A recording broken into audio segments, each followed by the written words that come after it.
Nous partageons cette planète avec de nombreuses autres espèces de plantes et d'animaux, et il est de notre responsabilité de les protéger. La CITES est la Convention sur le commerce international des espèces de faune et de flore sauvages menacées d'extinction.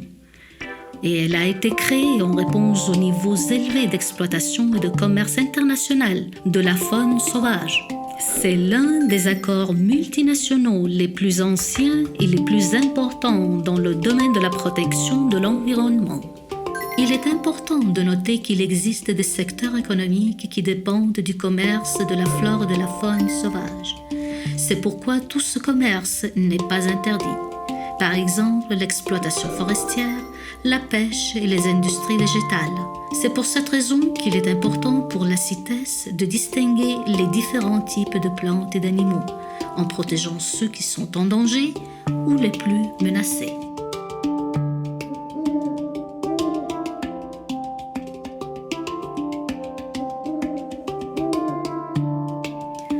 Malgré les efforts des gouvernements et le soutien des organisations non gouvernementales, le trafic de la flore et de la faune persiste dans le monde. Cela met en péril la survie de certaines espèces.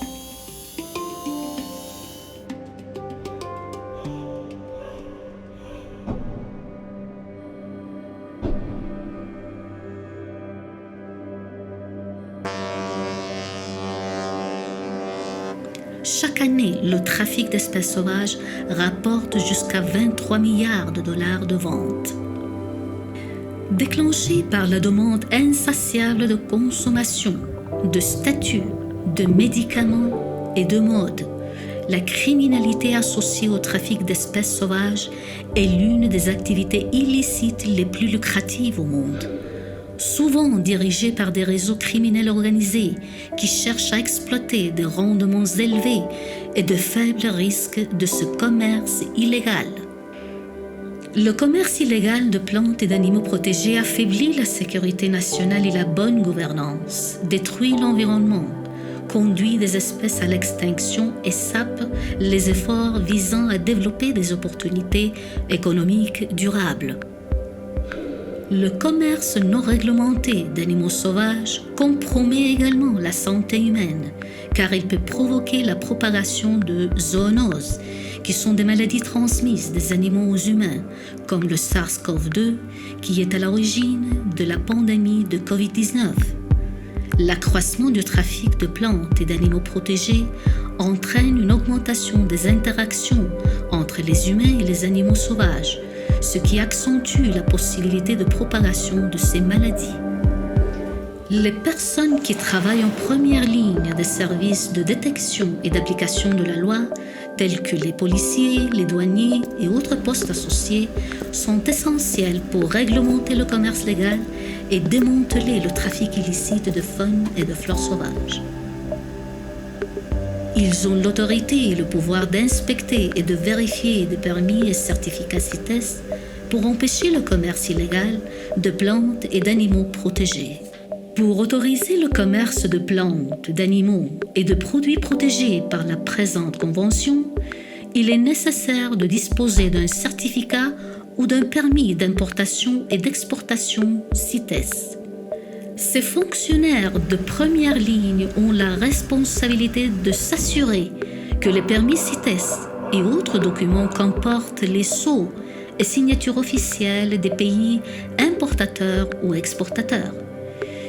Il leur est également conseillé de porter une attention particulière à toute information fausse ou suspecte, telles que des omissions ou des fraudes dans les permis CITES. Si les autorités soupçonnent un possible commerce illégal, l'étape suivante consiste à notifier les autorités CITES ou d'autres autorités concernées. Lorsque cela est autorisé, la première action à entreprendre est de saisir le spécimen de flore ou de faune. Enfin, il devrait rendre compte et collaborer avec les autorités et organisations internationales pour mettre en œuvre et faire respecter la CITES, en examinant les rapports et les données de renseignement chaque fois. chaque fois que possible. Réglementer le commerce légal et empêcher le trafic d'espèces sauvages est une tâche difficile. Les autorités chargées de l'application de la loi et de l'inspection peuvent être fières de leur travail, car elles sont des acteurs clés dans la lutte contre le commerce illégal à l'échelle mondiale.